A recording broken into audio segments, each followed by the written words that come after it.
pastikan kalau Anda sedang duduk bareng dengan kawan-kawan, begitu bubar, baca apa? Kafaratul majlis. Kafaratul majlis fungsinya itu ada dua. Jika majlis itu adalah majlis mulia, misalnya majlis ilmu, majlis zikir, majlis di mana kita bisa mendapatkan manfaat dan ibadah kepada Allah Ta'ala, maka fungsi kafaratul majlis adalah sebagai khitam, sebagai stempel, sehingga amal soleh yang kita lakukan dalam majlis itu diabadikan sampai kiamat.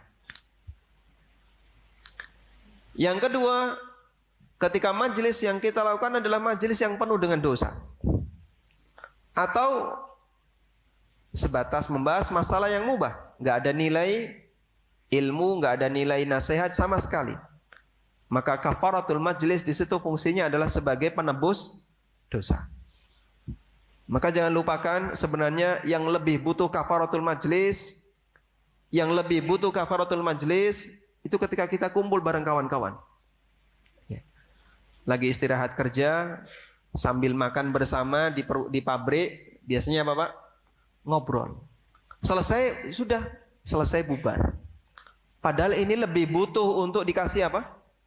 Kafaratul majlis. Kalau Anda tadarus Al-Quran bersama, misalnya gantian, saling nyimak, insya Allah ini amal soleh. Dan sebagai bagian dari adab, Anda iringi dengan kafaratul majlis. Walhamdulillah, ini sebagai khitam, sebagai stempel, semoga jadi amal yang abadi. Dan mohon untuk diperhatikan, majlis yang gak ada nilai pahala sama sekali lebih butuh kafarah agar tidak meninggalkan dosa.